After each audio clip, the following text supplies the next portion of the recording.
itu boleh sekitar awal Maret. Nah, itu tidak boleh lebih dari minggu 2. Nah, itu dari Polri. Nah, maka kita pilih kemarin itu karena di saat bulan puasa kita sepakat di Samarinda itu tanggal 1 sampai dengan tanggal 3. Biasanya 6 hari itu kita dari semua pendapatan tahun itu dikurangi dengan pengeluaran tahun 2022 kita bisa surplus 2 M lebih. Tahun 2020. Tahun 2023 dari pendapatan bersih tahun ini, bukan dari gabung dengan tahun kemarin. Murni hasil tahun ini dikurangi dengan pengeluaran tahun ini, kita minusnya 500 juta. Nah, minus. Kenapa minus? Kita mengalir karena pengaruh kemarin itu gonjang gaji. Tahu kan gonjang gaji kita kemarin itu, dan ternyata itu berpengaruh terhadap pemasukan iuran. Ya, jadi logis kok ya. Jadi kalau kita analisa kenapa tahun 2022 kita bisa surplus, tahun itu masuk sekian, keluar tahun itu kita bisa surplus sekitar 2 M lebih. Tahun 2023 kita minus. Ya, minusnya adalah sekitar 500. Akibat dari apa? Gonjang ganjing organisasi banyak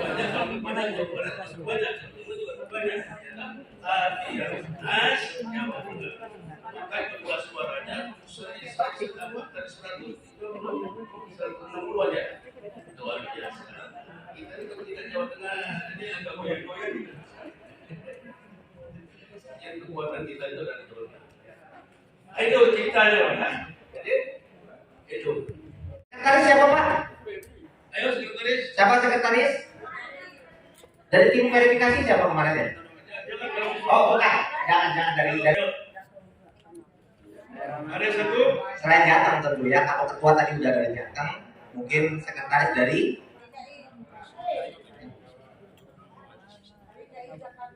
DKI Jakarta mana? Bendahara DKI. Bu Ani itu mah perempuan juga. Bali bendahara perempuan juga. Rata-rata bendahara perempuan. Kecuali di TV. Ini wakilnya bendahara perempuan. Kalau untuk nanti di pleno itu Ibu Suci dari Jawa Tengah, sekretaris Ibu Ibu Nur Laila dari Kalsel dan Ibu Supi dari Bali. Ya. Terima kasih Pak sudah. Yang terpilih yang kita beri kehormatan tadi supaya silakan duduk di depan.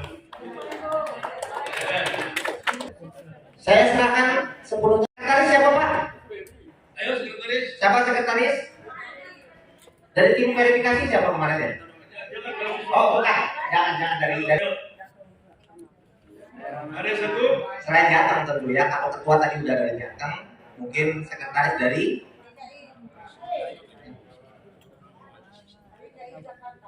DKI Jakarta mana? Bendahara DKI. Bu Ani itu mah perempuan juga. Bali bendahara perempuan juga. Rata-rata bendahara perempuan. Kecuali di TV. Ini wakilnya bendahara perempuan. Kalau untuk nanti di pleno itu Ibu Suci dari Jawa Tengah, sekretaris Ibu Nur Laila dari Kalsel dan Ibu Supi dari Bali. Ya. Terima kasih Pak sudah. Yang terpilih yang kita beri kehormatan tadi supaya silakan duduk di depan. Saya serahkan sepenuhnya. Waalaikumsalam warahmatullahi wabarakatuh. Ibu dan Bapak pengurus PBPGRI yang saya hormati selaku pendamping, Bapak Ibu para bendahara dari berbagai provinsi di seluruh Indonesia, anggota Komisi C yang saya hormati dan saya banggakan, serta rekan-rekan saya ini baru ketemu Bu Laila dan juga Bu Meli yang saya hormati. Alhamdulillah hari ini kita bisa bertemu dan waktu kita sangat terbatas, Ibu dan Bapak. Kita sampai dengan pukul berapa, Ibu?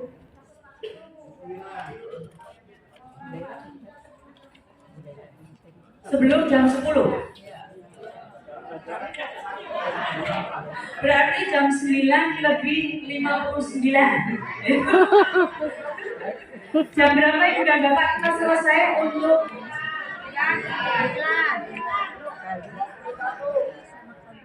ya, masih ada laporan di pleno sehingga kita dibatasi sampai dengan pukul 21. Pukul 9 ya Ibu dan Bapak. Baik, dan tugas kita saat ini adalah membahas laporan hasil pemeriksaan tim pemeriksa keuangan pengurus besar PB PGRI masa bakti 22 tahun 2019-2024 di halaman 99 dan rencana anggaran pendapatan dan belanja organisasi RAPBO pengurus besar PGRI masa bakti 23 tahun 2024-2029. Kita akan mulai dari yang pertama, halaman 99. Untuk kelancaran Ibu dan Bapak dan efektif serta efisiensi waktu yang Provinsi Jawa Tengah menyetor ke PB PGRI itu juga diperbolehkan. Mengapa demikian? Kemarin sempat dibahas pada saat pemeriksaan bahwa ketika kabupaten kota menyetor ke provinsi, ada yang kemudian kelupaan provinsi untuk menyampaikan ke PB PGRI. Begitu.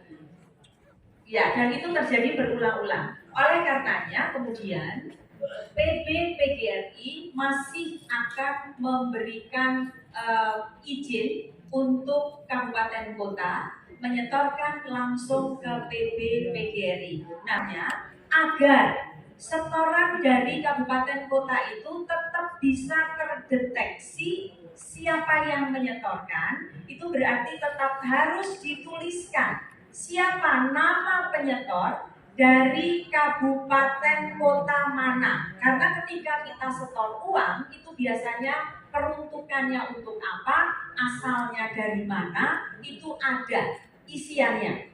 Oleh karena itu jangan lupa Ibu dan Bapak untuk menulis dengan jelas penyetornya ini nama siapa dan berasal dari kabupaten kota mana. Dari provinsi juga demikian, penyetornya siapa dan dari provinsi mana. Sehingga ini rekomendasi nomor 2. kurang jelas Bapak, ada mikrofon ya.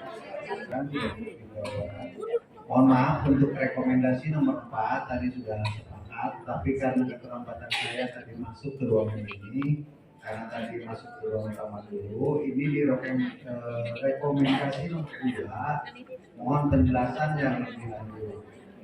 Yaitu di sini Ririn Indrasuti dari Jawa Timur. Untuk yang nomor 4 tadi ada usulan untuk menyebutkan mencantumkan identitas bagi kabupaten yang nyetor ke PB. Menurut saya begini, itu dua hal yang berbeda. Karena ini rekomendasi dari pemeriksaan, menurut saya kalimat di nomor 4 ini sudah pas. Ketika ada tambahan kabupaten menyebutkan kabupatennya untuk provinsi, itu menjadi rencana kerja menurut saya. Sehingga ini perlu ditelusuri karena yang tidak beridentitas itu kalau dijumlahkan hampir sekitar 2M dan itu tidak tahu dari provinsi mana. Sehingga menurut saya kalimat nomor 4 ini sudah pas, menjadi kewajiban PB untuk menelusuri siapa yang telah setor iuran tetapi tanpa identitas. Terima kasih. Boleh ditarik lagi Bu dan Bapak, ini ada yang ingin menyampaikan sesuatu. Lanjut. Maaf Bu, kita nomor 5. Lanjut Bu.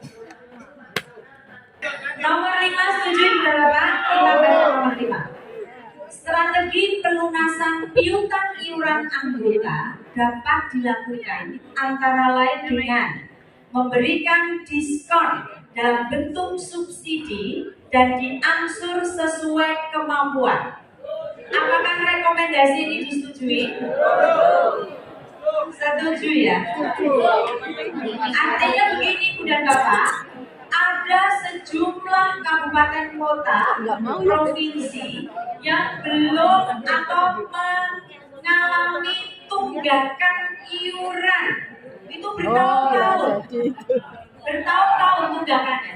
Nah, karena tunggakan itu bertahun-tahun, sementara setoran untuk yang tahun ini saja belum semuanya bisa lunas, maka di sini pemeriksa keuangan mengusulkan untuk merekomendasikan bahwa strategi pelunasan itu piutang anggota itu dapat dilakukan antara lain dengan memberikan diskon.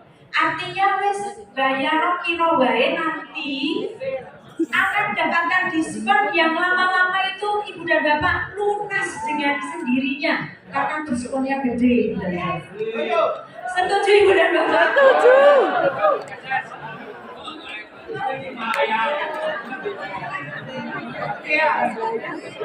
Sudah cukup jelas apa yang disampaikan, namun ada selisih pemahaman nih ya, antara yang mempunyai piutang yang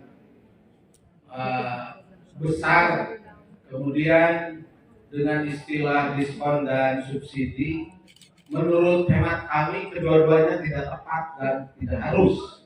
Dia ada istilahnya, apalagi diskon tadi sudah jelas ya, tidak tepat sekali. Kemudian juga subsidi. Yang namanya subsidi menurut penghematan kami itu adalah pemberian bantuan. Nah di sini karena kita kewajiban iuran, jadi kalau yang iuran tunggakannya besar, kemudian nanti ada subsidi, malah lebih beruntung lagi nanti kan ada subsidi, walaupun tadi ada itikat untuk dikurangi. Jadi lebih bagus lagi menurut hemat saya adalah memberikan keringanan dalam pembayaran atau diperpanjang cicilannya. Perlu dipertimbangkan adaptasi motif batik seragam PGRI. Ibu dan Bapak, ini saya berikan latar belakang. Saat ini kita sering kesulitan. Penginapan atau wisma PB PGRI itu sepi. Sampai sekarang belum kembali seperti dulu. Maka di sini pemeriksa keuangan merekomendasikan agar TB perlu mengoptimalkan okupasi wisma PB PGRI. Sepakat Ibu dan Bapak? Sepakat. Baik, berarti untuk nanti kita doakan semoga nanti tim kita ketua komisi dan pelapor nanti tampil nanti menyampaikan ya supaya menyampaikan hasil kalau kita sepakati tadi.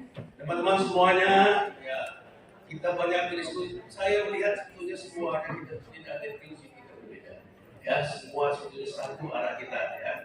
Semua untuk tujuan daripada kelancaran kita semua. Saya dong sama Pak Basan, iya sama. Kalau Bapak ini kenapa beda? Ada? Nah ini nggak ada nih kalau sesuai apa? Pak Basan belakangnya apa? Nah, beda kan? Beda nggak? Logonya kan sama, Pak. Gantengan mana? Oh nggak kelihatan dari belakang. Logonya sama. Ya. Gitu ya, Bapak Ibu ya, jelas ya. jadi perbedaan kecil seperti ini pihak lain sudah mengadaptasi Ibu dan Bapak. Nah, kalau kita yang nanti